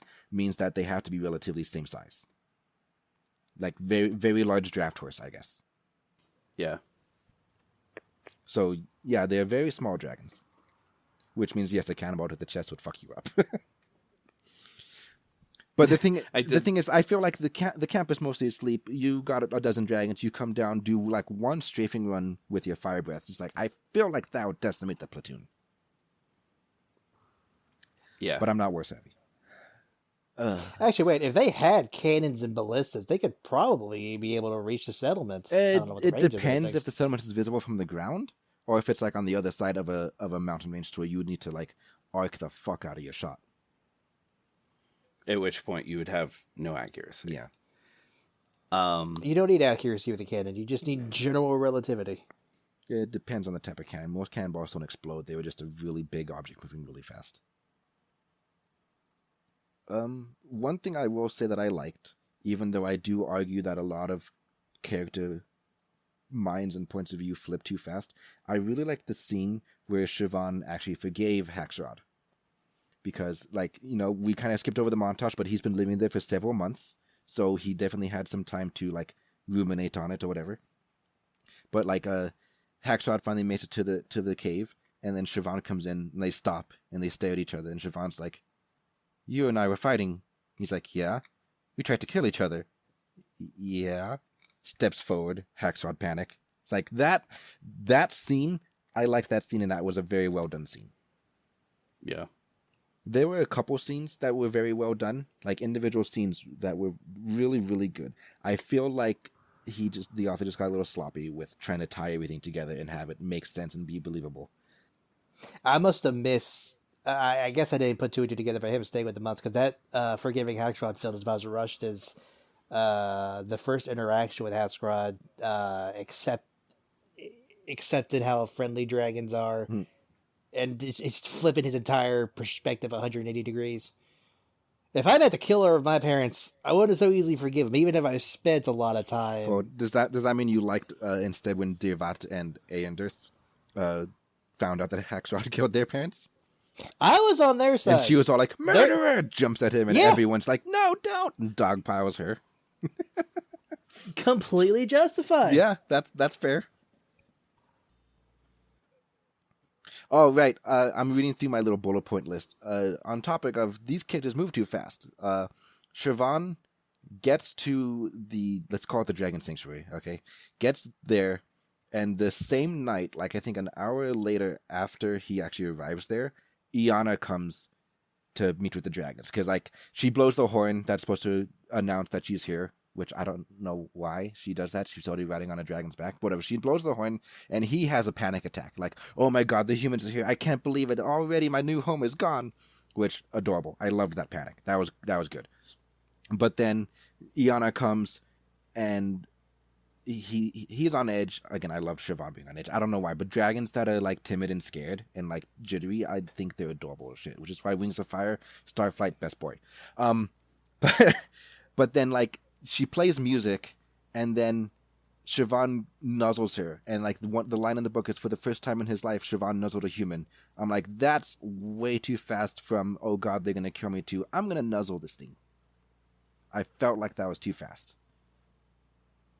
But again, we're just piling stuff onto the book move too fast at this point, and that's kind of like we're being bullies. Yeah, there are way too many examples. I guess this is another bullet point. Again, my bullet point, once again, book moves too fast. Hacksaw is riding on Siobhan's back now, and I feel like that should have been a bigger moment. It was definitely very hand-waved.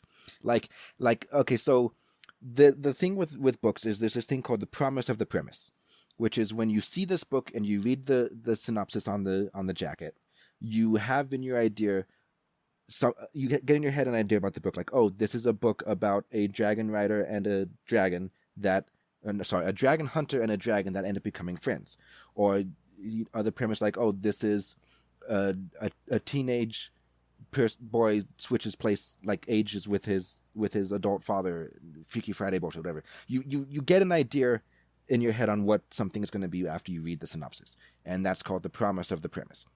You go into this expecting a dragon hunter and dragon become friends book, and it's up to the author to deliver on that. So the promise of the premise for this book to me was dragon hunter and dragon become friends, and so because of that, I felt like there should have been a lot more scenes, like the entire second arc, so like 10 chapters in the middle, should have been focusing on Siobhan and Hagsrod becoming friends. They talk about their feelings. Hagsrod helps Siobhan become comfortable around humans. Eventually, he gets to ride on his back, and that should have been like a big, like, How to Train Your Dragon level of like, oh my god, I can't believe I'm flying kind of moment. Do you know what would have been a perfect, like, even if you just added in a couple paragraphs and just added one scene to justify Hagsrod riding around on Siobhan, have Hagsrod spar with Siobhan, no weapons, but maybe like a stick or something, but have Hagsrod teach Siobhan what dragon hunters typically go for. Like, have Hagsrod explain to Siobhan while they're sparring, this is how I fight dragons, because that would give him more defense against typical dragon hunters. That definitely would have been good. I can only imagine now Hagsrod seeing there's like a wooden sword, and he's sparring with Siobhan, and like, tap, you're dead, and Siobhan's like, what? He's like, okay. He's like, well, yeah, I got your arterial whatever the fuck in your neck or whatever, and like taps the spot where he smacked him with his sword again or whatever.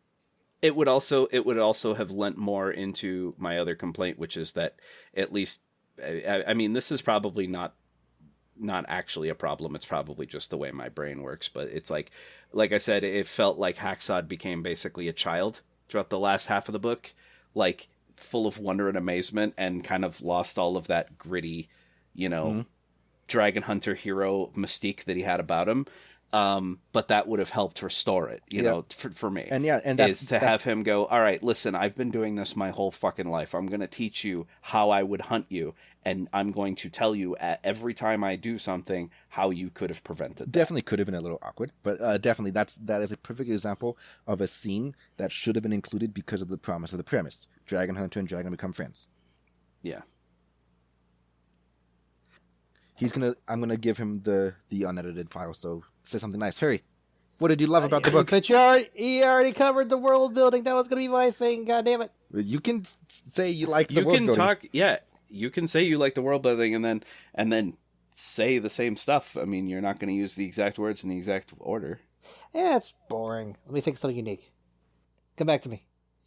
You two say something nice.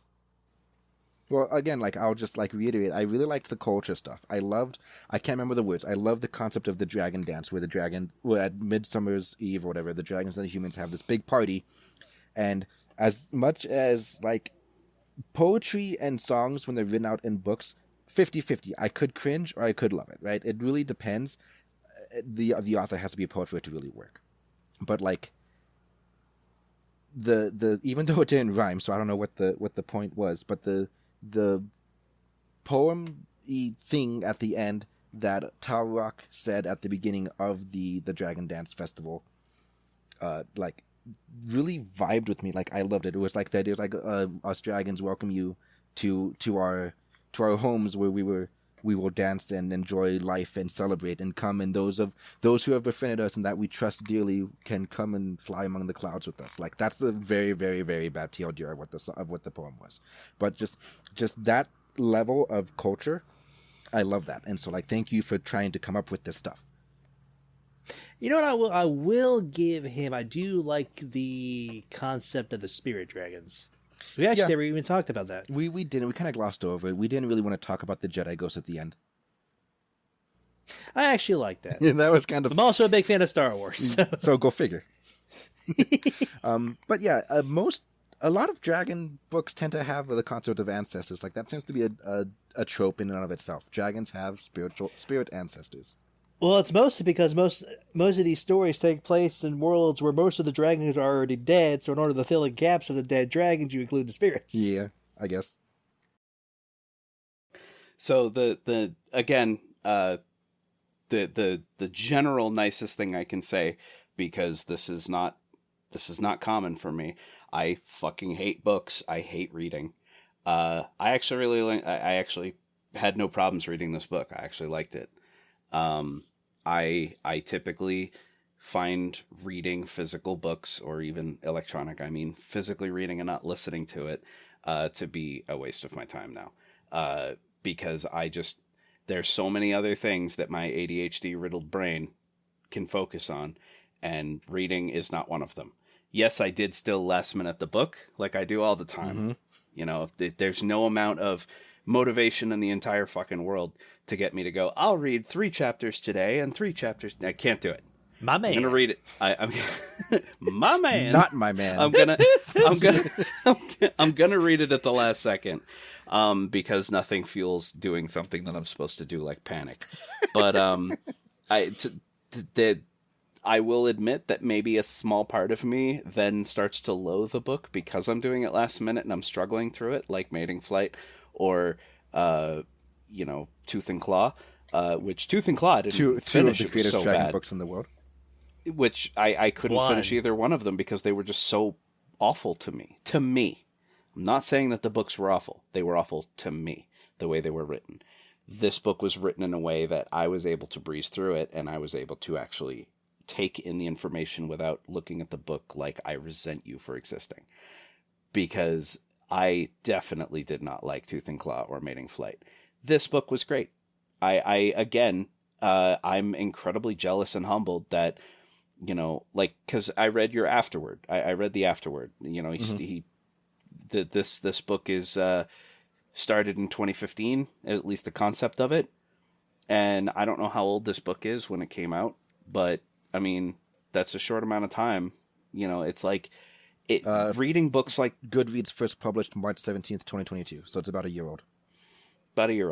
So 7 years, the point is you have a published book. And because of books like this, you give people like me hope that I can actually write something. Oh, yeah, definitely.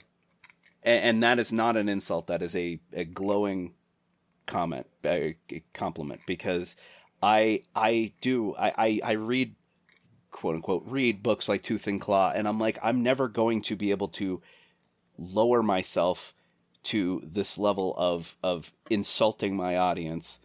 Calm down, Ray.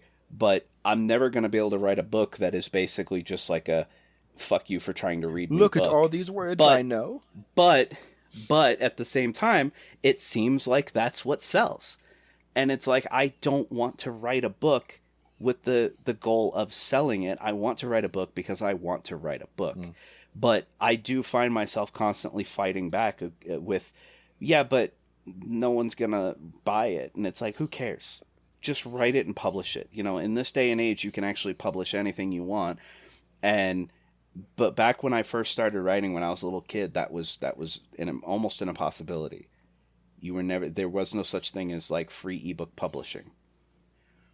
You know what I'm starting to understand? I feel like readers, like constant readers like Ray, are like Dark Souls gamers. They enjoy a challenge. This If they truly see is the an Dark easy Souls of all book- books. Exactly. If they see a book that's easy to read, they pass on it. Not necessarily. It's got to be a good concept. I mean, again, I have read children's books. Wings of Fire, technically a children's book. I have also read. No, I've read nice. the Earth Dragons. I think it's called the Well or whatever. Also a children's book, and I've read that. I go to Barnes and Noble into the children's section, like, oh, here's a book with dragons. I should look into this eventually. So it's like, no, I'm not a Dark Souls book reader. It just needs to be a good concept. It needs to be done well.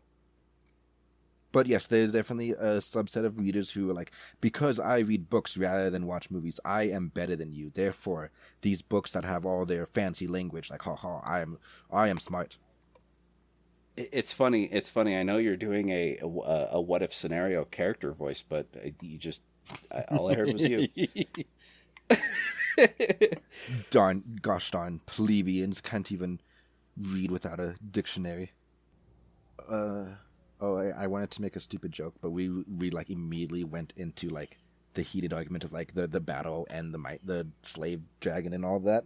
I wanted to start open with a joke of there's something in the water that's turning these freaking dragons gay. Just because of Tarak and Ixalud. I mean, they actually already explain that, and he already explains that in the book. I know. I just wanted to make the stupid joke. Because again, names, fantasy names.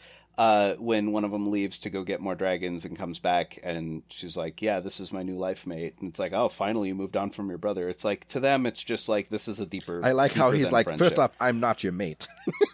Yeah. She's like, I love him, and he's like, get away from me. Which I thought was great. Thank you for that. That was amazing. I guess we're gonna close up here. Wait, yeah. I found the game. Oh God, we're not talking about games. No, he found the game from Dragon I found News. my Dragon News. Well, it's too late. Dragon News is past. No, I'm slipping it back in. It's Dragon News 2. You're gonna have to put a pin in it for next episode. No, it's called Godsworn. There. Look at it. Look at it. Behold. Look at it. Oh, that's a cute dragon. Oh, that's a cute dragon. See? I told you. Worthy Dragon News. Write a page, write 5 paragraphs on it, and have your report ready in time for next episode. The fuck do you think this is? School? Yes. I knew it. I knew what you were trying to do. You're trying to get me to accelerate a reader all over again, you piece of shit. What are these but auditory book reports? Oh, God. All right. Any final comments, thoughts, opinions on the book? As far as taken as the whole package, I would say it is a 7.5 to 8 out of 10. And I did enjoy the story. There were some one of the biggest things that can always cause a problem in books is research. There's going to be there's no such thing as a perfect book. Oh my God! You know, there's sorry to interrupt. On the topic of research, I'm gonna have to start reading about Sumerian mythology to start my book. I want the dragons to have been the first species on the earth, and then when humans came along, they started like whatever fighting, overthrowing, and so it's like, if dragons were the oldest species, then the very first civilization, Mesopotamia, Sumeria and all that, there should be some bleed over in there. So I wanted to have all the dragons be like named after Sumerian deities, demons, kings, all that. Yeah. So this is not a how-to or a critique, but it's like I feel like when you're writing a book, you have to make a decision between, do I want to involve real-world things, which in that case are going to require research, or do I want to just handwave all of that and make everything fantasy nonsense? And if you do the handwave everything fantasy nonsense, you risk alienating certain readers. Bantam. Bantam. But what I mean is specifically inventing new words, inventing new cultures. That can also be its own form of research, because like the one example that I had the biggest issue with was the whole, how did this army, the biggest core issue in the entire book for me was, how did this army think they were going to attack a community of dragons and humans living together when they have one captive dragon and a platoon of soldiers? It's like, it's a little different when you have a dude with an axe in the forest against a dragon, because you can take cover behind trees, and you can ambush or whatever, but it's like hit a and run standing tactics. I mean, like a small thing will always beat a big thing if they can dodge long enough, because the big thing will tire out faster. Yeah. And it's like, but a standing army, even a small one, with cannons and ballista is not going to... Essentially, this wasn't an army attacking a dragon village. It was an army attacking a mountain. And the mountain is not going to give. And it's like, without there having actually been a secret tunnel, there is no narrative weight to, oh no, we're surrounded. Because, as I said, there's no way an entire country's worth of an army could fully surround a mountain range without there being gaps in it, or, like, because that would require hundreds of thousands of cannons to encircle an entire mountain range. And even then, it's like you could just dodge the 20 or 30 cannons that are firing in your direction by flying really fucking high. I'm gonna put my devil's advocate hat on real fast. Oh, this is just I love that hat. This is just me struggling to find out. This is me struggling to find a way to justify this, and here's the best I can come up with. Okay, The mountains can't be that high. They cannot be that high because it becomes difficult to fly in thin air, and also it becomes difficult to survive in thin air, especially if you're going up and down all the time. You would never acclimate. Real quick, not to keep in mind what you're going to say, they actually do say how high the mountains were in the book, because the Vark flying around on actually stated that they were flying around in the mountains, and then they still couldn't find the village, and then he said, what about those higher mountains over there? So it's higher than typically dragons fly. I mean, still, we don't have a measurement. So I'm saying they can't be that high because thin air acclimation, and there's people living there, right? So, and also, if it was incredibly high, there would have been snow everywhere. You could not farm. This village would not survive without trade from the outside at that point. So they can't be that high. Therefore, I think you could eventually scale the mountain. You could eventually hike up there or dig a path or something. It would probably take months or maybe even years, who knows. And you could argue that the dragons could be harrying the attempt up till there. But again, if the mountain's not that high, you can cover your builders' flanks with the cannons and ballistas and stuff. I'm not gonna pick apart. You're 100% correct, but I just love the thought of it could take years. You wage war. It's like war were declared, and then like 6 years later, the army arrives, and they're like, "What? Why are we here again?" No, the thing is, old-fashioned wars and sieges did take years. Yeah, but hiking a mountain doesn't take months. I'm just saying it could take years if you had to like cut away enough rock to basically build your own path. Yeah, that's true. But yeah, old medieval era conflicts did take years. They took generations sometimes. Now, that's only because of how they were written, and I feel like they exaggerated a lot of that just to make it seem more epic. All right, Dilettant, I'm giving you homework. Look up medieval warfare. All right.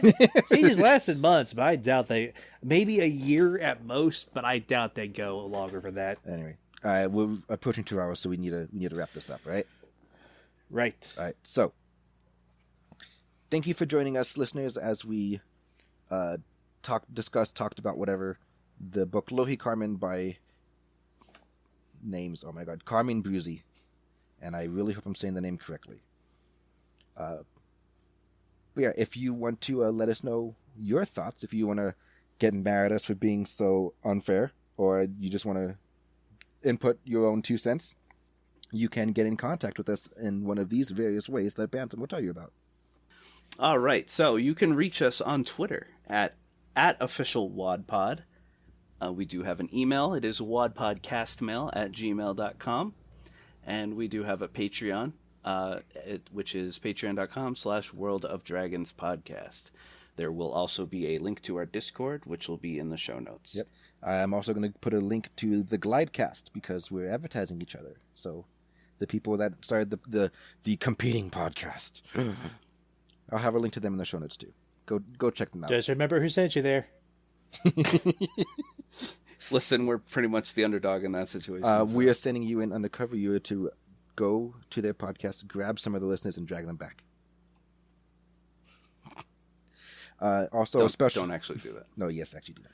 Also, a special shout out to our patrons who want to support the show, with a very special shout out to our VIP tier patrons, Kazan and Comrade. Thank you so much for your support. Next time, what do you guys feel like doing next time? You got any requests? Any moods? Or shall I just throw a dart at the wall and see what sticks? No, because that dart is all books. Damn it. Damn it. I can't think of anything either. All right, I'm throwing the dart. Hold your darts. Put them down. Hold on. Wait. We could try the Legend of Spyro. See how that goes. No. Okay. Not right now. That's let me experiment with setting that up and making sure we don't run into any issues before we like marry ourselves to that idea. What about Dragon's Dogma? The video game? Yeah, the video game. The entire... Like, you don't have to... Like, the entire... No, because that's going to be a long-ass game. I take it you guys don't want to do another book. I really don't want to do another book. Do you want to do an anime? Sure. All right, Dilettante, you okay doing an anime? Is it subbed or dubbed? Oh, calm down. No, every time we do sub, the humor is kind of lost on me. Well, it doesn't need to. All right. We'll do an anime this time, and then we'll go back to books afterwards. All right. All right. So next episode, we were gonna be doing an anime that I'm gonna butcher the fucking name of. Oh yeah, a herbivore's dragon of 5,000 years gets unfairly villainized. Yeah, That's the anime. That's what we'll do next time. General concept: a dragon that's 5,000 years old is a vegan, but everybody's like, because he has kept himself, everyone's like, he is a general in the Demon King's army, and he is great and fearsome, and we must try to get him on our side. And he's the entire time like, what? I watched the first few episodes. It's kind of funny, but a little over the top. But it'll be good. It's definitely a Dilettante level dragon. what's that supposed to mean? Watch it and find out. Yeah. Okay. What he told me in the car about it, he says it's definitely A Dilettante dragon. going a Dilettante dragon. We can watch it together. All right. Thank you for joining us, and we'll see you next time, guys. Goodbye. Goodbye.